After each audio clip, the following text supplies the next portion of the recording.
Dela se je v novem letu že lotila slovenska vlada. Danes med drugim obravnava predlog novele zakona o kazenskem postopku. S predlogom novele se krepi načelo uresničevanja pravne države, kar vključuje tudi načelo ekonomičnosti, ki mora biti še posebej poudarjeno, kadar gre za povračilo stroškov v primerih odstopa od pregona, piše v obrazložitvi novele. Predsednik republike Borut Pahor je začel s posvetovanji o predlogih kandidatov za varuha človekovih pravic in za prvega namestnika predsednika Računskega sodišča. Na poziv za varuha je prispelo 26 kandidatur. Med drugimi se za to mesto potegujejo nekdanji direktor vladnega urada za narodnosti Stane Baluh, sedanja informacijska pooblaščenka Nataša Pirc Musar, nekdanja ministrica za delo, družino in socialne zadeve Marjeta Cotman, sedanji namestnik varuhinje Tone Dolčič in velenjska tožilka, poznana predvsem po primeru koroške deklice Aleksandra Štiblar. Predsednik lahko za varuha predlaga tudi več kandidatov, odloči pa se lahko tudi za nekoga, ki se ni prijavil na razpis. V državnem zboru je za izvolitev varuha potrebna dvotretjinska večina glasov vseh poslancev.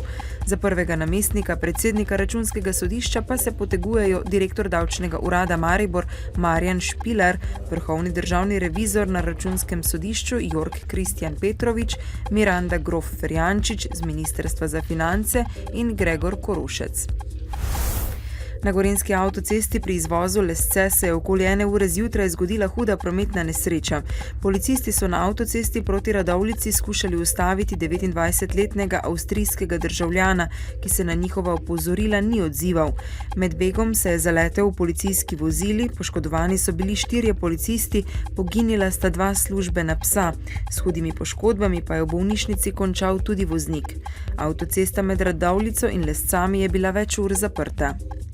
Na avtocesti pri Podtaboru je prvič trčil v policijsko vozilo, nato je pri Brezjah prevozil sredstvo za prisilno zaustavitev vozil Stinger in pri izvozu Lesce drugič trčil v policijsko vozilo, kjer sta bila notri 2 policista, tudi huje poškodovana in 2 službena psa.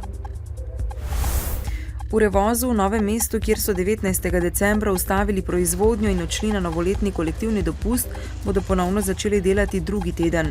Zagon serijske proizvodnje načrtujejo 14. januarja, kolektivni dopust pa spada med ukrepe, s katerimi so se v Revozu odzvali na lanski približno 20% padec naročil. Letos je Evropsko leto državljanov, ki je namenjeno evropskim državljanom in njihovim pravicam. Geslo Evropskega leta državljanov je Za Evropo gre, za vas gre. Letos bo minilo 20 let od uvedbe evropskega državljanstva z Maastrichtsko pogodbo, hkrati pa je tudi leto pred volitvami v Evropski parlament. Jutri bo delno jasno, ponekod po nižinah bo zjutraj in dopoldne megla ali nizka oblačnost. Na vzhodu bo več oblačnosti. V soboto bo na Primorskem precej jasno, drugod zmerno do pretežno oblačno.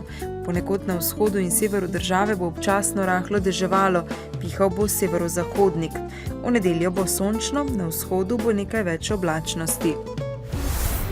V dnevniku televizije Maribor ne zamudite.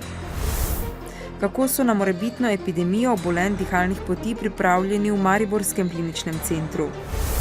Na Mariborskem otoku so še vedno vidni sledovi novembrskih poplav. Kako je zgodba o Ani Frank in njeni družini pomembna za naš čas? Novice Štajerske, Pomurja in Koroške ob 18.